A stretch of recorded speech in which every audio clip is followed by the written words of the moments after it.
నమస్తే, welcome to big TV. ఈరోజు నాతో పాటు స్టూడియోలో అందుబాటులో ఉన్నారు ప్రముఖ మోటివేషనల్ స్పీకర్ అలాగే ఫ్యామిలీ కౌన్సిలర్ రమారజని గారు.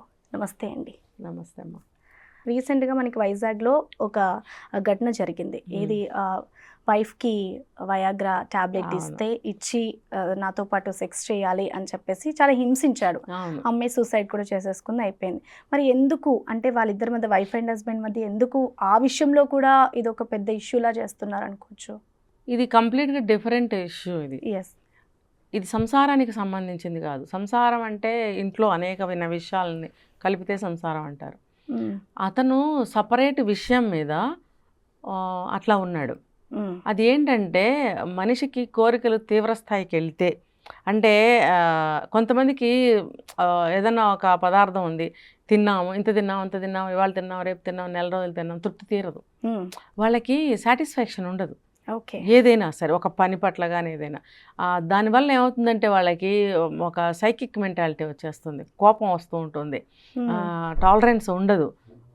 ఏది మాట్లాడిన కోపంతో మాట్లాడటము, నేను చెప్పింది చేస్తావా చేయవా అనడము.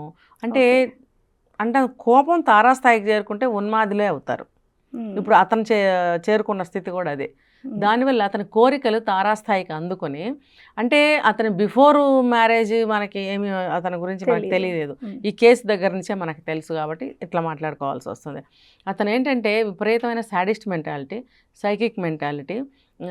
భార్యని మనకి దొరికింది కదా ఒక సాధనం అని చెప్పి ఆమెను చిత్రహింసలు పెట్టడము, పోర్న్ వీడియోస్ చూసి అట్లా చేయాలని అనడము, తర్వాత మెడిసిన్స్ తను తీసుకోవడము, భార్యని ఆమెకి కూడా ఏవో మెడిసిన్స్ ఇచ్చారని విన్నాం మనం.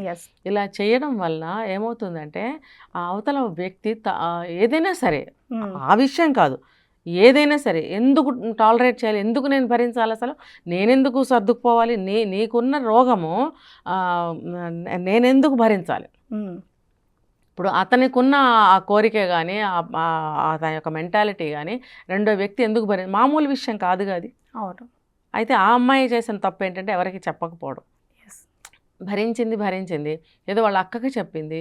తనేమో పుట్టింటి స్థితిగతులు బాగోలేదు కదా, నువ్వు ఇప్పుడు వస్తే వాళ్ళు ఇంకా చాలా ఇబ్బందులు పడతారు, నువ్వు అతన్ని వదిలేసి వచ్చినా నిన్ను ఇంట్లో పెట్టుకోలేరు, మళ్ళీ మ్యారేజ్ చేయలేరు, నిన్నగాక మొన్న మ్యారేజ్ చేశారు, ఇల్లు వాకిలి అన్నీ అమ్మేసి కట్న కానుకలు ఇచ్చి పెళ్లి చేసి వాళ్ళేమో పూరి గుడిసెలోకి వెళ్ళిపోయారు.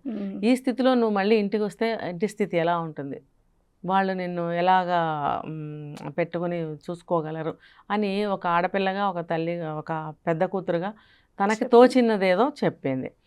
సరే, అతను వాడే మెడిసిన్స్ బావకి ఫోటో పంపించి ఇదేంటి బావా అని అడిగినప్పుడు అతను నెగ్లెక్ట్ చేశాడు, వెంటనే పట్టించుకోకపోవడం వల్ల ఆ మిడ్నైట్లోనే ఆమె సూసైడ్ చేసుకుని చనిపోవడం జరిగింది.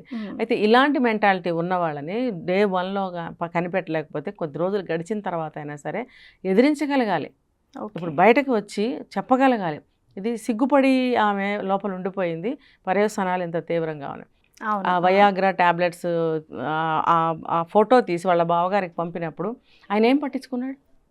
అదే అంటే కొంతమందికి వాటి మీద అవగాహన ఉండదు. పంపించారు అని అంటే ఆయన మెడికల్ షాప్కి వెళ్ళి కనుక్కున్నాడంట కూడా, ఇది ఫలానా అని అన్నప్పుడు అతను వెంటనే వాళ్ళ అత్తగారికి మామగారికి మీ చిన్నమ్మాయి ఇలా ఫోటో పంపింది, నేను కనుక్కొని వచ్చాను, ఇది మరి అమ్మాయి ఇంట్లో ఇది ఎందుకు ఉంది, అతను ఎందుకు వాడాల్సి వస్తుంది, మనం కనుక్కుందామండి అని అట్లీస్ట్ ఫోన్ అన్నా చేసి ఆమెకి స్వాంతన మాటలు చెప్పినట్టయితే ఆమె తెల్లవారిన తర్వాత అందరూ కలిసి మాట్లాడుకునేవారు. అవును. అది జరగలేదు కాబట్టే అతను పెద్దగా ఏముందిలే ఇందులో అనుకున్నాడంట. ఆయన స్టేట్మెంట్ అదే ఇచ్చాడు, ఈ రాత్రిపూట ఎందుకులే, పొద్దున మాట్లాడదాంలే, ఇందులో ఏముందిలే అని అనుకున్నాను, అదే స్టేట్మెంట్ ఇచ్చాడు. అలా అనుకోబట్టే కదా ఆ అమ్మాయి అర్ధరాత్రి మిడ్నైట్కి చనిపోయింది. ఇప్పుడు తర్వాత నువ్వేం చెప్పే ప్రయోజనం ఏంటి అంటే ఆ అమ్మాయి చావుకు కారణం అతను కూడా కదా, కుటుంబ సభ్యులే కదా అందరు. మరి కుటుంబ సభ్యుల మధ్యన సరైన చనువు లేకపోవటం వల్ల, ఆ అండర్స్టాండింగ్స్ లేకపోవటం వల్ల, ప్రతిదీ ఓపెన్గా షేర్ చేసుకోలేకపోవటం వల్ల జరుగుతున్నాయి కదా. కాబట్టి ఆ బాండ్ అనేది ఫ్యామిలీ మధ్యలో ఉండాలి. అయితే ఇప్పుడు అతను చేసిన అమానుషమైనటువంటి ఇటువంటి చర్యకి ఏ శిక్ష వేయాలి, ఎటువంటి శిక్ష వేయాలి, అసలు ఆ మనిషికి శిక్షకి అర్హుడా, అటు ఏ శిక్షకైనా సరే శిక్షలు ఉండవు అలాంటి వాళ్ళకి. వేరే ఒక అవుట్ స్టాండింగ్ ఏదో ఒకటి చెయ్యాలి వాళ్ళని. ఏంటంటే ఒక సమాజంలో వాళ్ళు ఒక క్రూర మృగాలు లాంటి వాళ్ళు. మనుషుల మధ్యన మృగం వస్తే ఉండగలుగుతామా? ఉండలేము. అప్పుడప్పుడు పులులు, ఎలుగుబంట్లు ఊళ్ళోకి వచ్చినాయి అంటే ఎంత భయభ్రాంతులు అయిపోతారు కదా. అంటే అవి ఎక్కడ ఉండాలి? అడవిలో ఉండాలి. అలాగే ఇలాంటి మృగం లాంటి మనుషులు కూడా జనంలో ఉండకూడదు, ఉంచకూడదు. వీళ్ళని తీసుకెళ్ళి కేసు పెట్టారు కదా అని చెప్పి జైల్లోనే పెట్టడము, వాళ్ళు అక్కడ బాగానే ఉండటం అనేది జరుగుతుంది. చాలా కేసులు చూస్తున్నాం. అట్లా కాకుండా వీళ్ళకి సపరేట్గా శిక్షలు ఉండాలి. ఓకే, వీళ్ళకి ఆ సైకిక్ మెంటాలిటీ దిగిపోయేలాంటి శిక్షలు ఏమన్నా ఉంటే కనిపెట్టి వెయ్యాలి. లేదా అరణ్యంలోకి తోసిపారేయాలి వీళ్ళని, అడవిల్లోకి. తోసిపారేయడం అంటే వదిలేయడం కాదు, 4 దిక్కులకి 2 చేతులు 2 కాళ్ళు కట్టి వేలాడ కడితే అడవిలో అలా వదిలేసి వచ్చేయాలి. అంటే ఇప్పుడు టాపిక్ వచ్చింది కాబట్టి అడుగుతున్నాను. అంటే జనరల్గా ఒకరిని చూసి ఒకరిని చూసి ఒకరు, అవును, ఇలా అంటే అది ఫ్యాషన్ లా తయారైంది అని అనుకోవచ్చు. అంటే వీళ్ళకి ఐడియాలు వస్తాయన్నమాట. ఓకే. రెండోది ఏంటంటే వాళ్ళు చేశారు కదా, ఇప్పుడు పబ్లిక్గానే చెప్తున్నారు, కోర్టులో ఏమీ తీర్మానించటం లేదు, శిక్షలు పెద్దగా ఏం వేయటం లేదు, ఏముంది అనుకుంటున్నారు. సినిమాలు నేర్పుతున్నాయి కదా, నువ్వు ఏమైనా చేసుకో, నాకేం పర్వాలేదు, 10 రోజులలో నేను బయటకు వస్తా, నేను మళ్ళీ పులిలాగా తిరుగుతాను అని డైలాగులు చాలా సినిమాల్లో చూపిస్తున్నారు. ఇప్పుడు మీడియా వల్లే కదా పబ్లిక్ మంచి అయినా చెడైనా జరిగేది. మరి అలాంటప్పుడు సినిమాల్లో కూడా అలాంటి డైలాగులు అలాంటి సీన్లు పెట్టకూడదు. అంతే, ఏదో ఒక శిక్ష వేశారంట అని ఏదో డైలాగ్ రూపంలో చూపించాలి, చెప్పాలి తప్ప మనకి దాన్ని మనం పర్టికులర్గా జూమ్లు చేసి చూపించడము, మళ్ళీ దాని మీద ఆ డైలాగులు రాసి వాటిని అనిపించడము, ఇది కూడా సమాజాన్ని తప్పుదోవ పట్టించడము, సమాజాన్ని చెడపడం అని నేను అంటాను. ఓకే. అంటే మేడం ఇప్పుడు చూసుకుంటే మనం ఇప్పుడున్న జనరేషన్ అసలు ఎలా ఉంది అంటే వీటన్నిటిని చూసి నెక్స్ట్ ఇంకొక జనరేషన్ తయారవ్వాలి అని అంటే అసలు ఏం చూపించి వాళ్ళని మోటివేట్ చేయాలంటారు? ముందు అసలు వాళ్ళు తెలుసుకోవాలి, వాళ్ళు ఎలా మనం బిహేవ్ చేయాలి, రేపు పిల్లలు పుడతారు, పిల్లలకి మనం ఏం నేర్పిస్తాము. ముందు వాళ్ళు సరిగ్గా ఉన్నప్పుడు కదా వాళ్ళ పిల్లల్ని తీర్చిదిద్దుకోవాల్సింది. వాళ్ళు సరిగ్గా ఉండాలంటే వాళ్ళ పేరెంట్స్ నుంచి రావాలి ఇది. ఇప్పుడు ఒక 25 ఏళ్ళు ఉన్నాయి, 30 ఏళ్ళు ఉన్నాయి, ముదిరిపోయారు వాళ్ళు. పేరెంట్స్ చెప్పినా వినే స్థాయి లేదు వాళ్ళకి. కానీ కొంచెం ఇప్పుడు ఒక 20 years పిల్లలు ఉన్నారనుకో, వాళ్ళకి ఎట్లయినా కొంచెం నయాన భయాన చెప్పే ఛాన్సెస్ ఉన్నాయి. అవును, కనీసం వాళ్ళనైనా మనం బాగు చేసుకోవాలి. ఈ మంచి చెడ్డ ఇంట్లో పేరెంట్స్ చెప్తూ ఉండాలి, వాళ్ళకి ఎప్పుడు చెప్తూ ఉండాలి, వినకపోయినా చెప్తూ ఉండాలి. నెక్స్ట్ ఏంటంటే ఎవ్రీ డే ఫ్యామిలీ అందరూ కూడా ఒక టైంకి గ్యాదర్ అవ్వటం అనేది అలవాటుగా చేసుకోవాలి. ఓకే, అది చిన్నప్పటి నుంచి రావాలి. రాలేదు, పోయిన 10-15 సంవత్సరాలు లేట్ అయిపోయింది, ఏం పర్వాలేదు, అప్పుడైనా స్టార్ట్ చేయండి. ఒక రోగం ముదిరిపోయింది, ఇప్పుడైనా మందు వాడదాం మనం అనుకుని మందు వాడితే కదా రోగం తగ్గటానికి తగ్గుముఖం పట్టేది. ఒక్కసారిగా తగ్గదు రోగం, తగ్గుముఖం అయితే పడుతుంది కదా. అది ఆ ఫస్ట్ ఎయిడ్ అనేది చేయాలి. ఏంటి పిల్లలకి మంచి చెడ్డ ఒక పద్ధతి నేర్పుకోవడం. వినట్లేదండి మా పిల్లలు, సంవత్సరం పిల్లాడిని 2 సంవత్సరాల పిల్లాడిని పట్టుకుని నా మాట వినట్లేదండి అంటే ఆ పిల్లల్ని ఎలా పెంచాలో కూడా మనం చేతకాని స్థితిలో ఉన్నాము. మనకే ఓర్పు లేదు, మనకి స్కిల్స్ లేవు, టాలెంట్స్ లేదు, ఏమీ లేవు. లేనప్పుడు పిల్లల్ని పెంచలేరు. పుడతారు కాబట్టి కంటారు. వీళ్ళ పేరెంట్స్ కూడా వీళ్ళకి ఏం గైడ్ చేయట్లేదు. డాక్టర్ ఎలా చెప్తే అలాగా నడుచుకోండి. ఫర్ ఎగ్జాంపుల్ పిల్లలు పుట్టారు, ఏం చేయాలి అంటే న్యూ బోర్న్ బేబీస్ వాళ్ళకి ఎట్లాంటి ట్రీట్మెంటు పెంపకం మనం పెంచాలి, లేకపోతే డెలివరీ అయిన ఉమెన్స్కి ప్రికాషన్స్ ఏంటి, వాళ్ళు ఏం తినాలి, ఎలా ఉండాలి, ఇవన్నీ ఏ డాక్టర్ చెప్పక్కర్లా, తల్లి చెప్తే సరిపోతుంది. తల్లులు ఏమంటున్నారు ఇప్పుడు, డాక్టర్ ఎలా చెప్తే అలా నడుచుకోండి. నాలాంటి వాళ్ళు వీళ్ళు అడిగారు అనుకోండి, మీరున్నారు కదా డాక్టర్ని ఎందుకు అలా అడగమంటున్నారంటే, రోజులు మారిపోయాయి కదా, మనము ఈ కాలాన్ని బట్టి అప్పటివి చెప్పకూడదు అని ఒక లెసన్ చెప్తారనమాట. అదంతా ట్రాష్, అబద్ధం కానే కాదు, అట్లా అవసరం ఉండదు, చక్కగా మనం చెప్పుకోవచ్చు. కానీ అది కూడా వాళ్ళకి చేతకాక కొంత, చెప్పటం కుదరక కొంత, వీళ్ళు మన మాట వినరండి అనే వంకతో కొంత ఏం చెప్పరు. డాక్టర్ ఎలా చెప్తే అలా చేసుకోండి పోండి.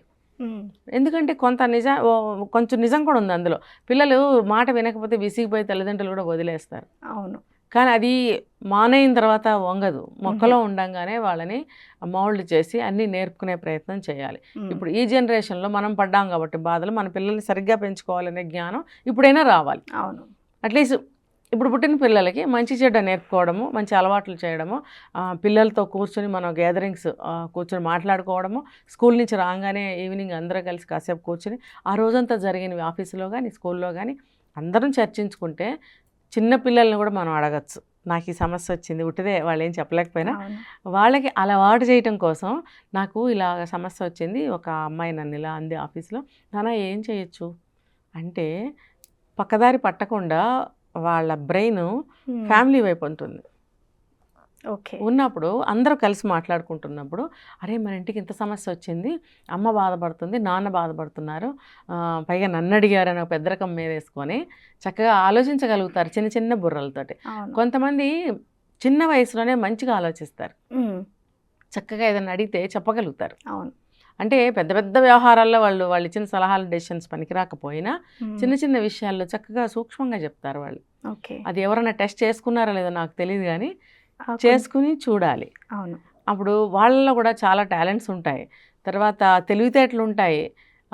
వాళ్ళకేం తెలియదని ఎప్పుడు అనుకోకూడదు, అది అలవాటు చేసేదాన్ని బట్టి కూడా ఉంటుంది. చేస్తూ ఉంటే ప్రతిరోజు అది ఆ అలవాటు టీనేజ్ వచ్చినా ఇంకా పెద్దవాళ్ళైనా ప్రతిరోజు మనం ఇంటికి రాగానే జరిగినవన్నీ షేర్ చేసుకునే అలవాటు వస్తుంది. తర్వాత ఒక బాండ్ అనేది ఏర్పడుతుంది. ఆ తల్లిదండ్రుల పట్ల ప్రేమ, అభిమానం, గౌరవం అన్నీ కూడా నడుస్తూ ఉంటాయి అన్నమాట, అలవాటు అవుతూ ఉంటాయి. అది మళ్ళీ జన్మలో ఆ అలవాట్లు పోవు వాళ్ళకి. చక్కగా ఫ్యామిలీ బాండ్ బాగుంటుంది. ఒక మంచి వాల్యూస్తో పెంచాలి.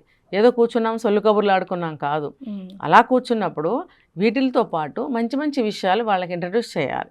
ఓకే, అంటే ఇప్పుడు కొంతమంది పేరెంట్స్ ఎలా ఉన్నారంటే, అంటే బయట జనరల్ థింగ్స్, ఇప్పుడున్న జనరేషన్ అలాంటిది, చేయని ఏదో ఒకటి ఉండని అనేలాగా కూడా వదిలేస్తున్నారు. అవును, యా, అలాంటి వాళ్ళకి మీరు ఏం చెప్తారు అసలు?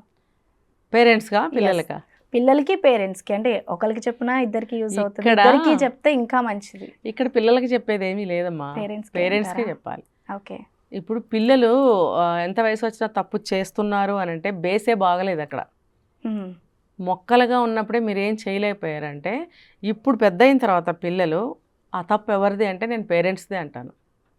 చిన్నప్పుడు నువ్వు నేర్పించాల్సింది నేర్పించలేదు, ఇప్పుడు ఇంత అయిన తర్వాత ఏం చేయాలని ఏడిస్తే ఏడుపే మిగులుతుంది తప్ప పరిష్కారం ఏముంది? అప్పుడు వంగరి కదా, ఇంకా వంగరు. ఒకవేళ అమ్మ తల్లి మంచిది కాదు, విను నా మాట, ఇప్పటికైనా విను, ఇప్పటికైనా అని క్లాస్ పెడతారు. పెట్టినప్పుడు కూడా ఆ బుద్ధిహీనులకి అర్థం కాదు. ఇప్పటికైనా అని అంటున్నారంటే ఇప్పటి వరకు ఎంత డ్యామేజ్ అయింది అనేది వాళ్ళు గుర్తు చేస్తున్నారు. మనం కూడా ఆ విషయాన్ని మనం ఐడెంటిఫై చెయ్యాలి అనే జ్ఞానం వాళ్ళల్లో ఉండట్లా. ఎక్కడైనా కొంతమంది ఉంటారు, మారేవాళ్ళు చాలా తక్కువ పర్సెంట్ మారుతారు. అంతా మారకపోయినా కొన్ని విషయాల్లో ఉన్న మారితే వాళ్ళ లైఫ్కి మంచిదే కదా. ఎప్పుడైనా సరే ఎవరైతే పేరెంట్స్ మాట వింటారో వాళ్ళ జీవితాలు బాగుంటాయి. అవును, ఇది ఎక్స్పెరిమెంటల్గా ప్రూవ్ అయిన విషయం ఇది. అవును, చక్కటి వివరాలు తెలియజేశారు. Thank you so much. For more videos like this, subscribe Big TV channel.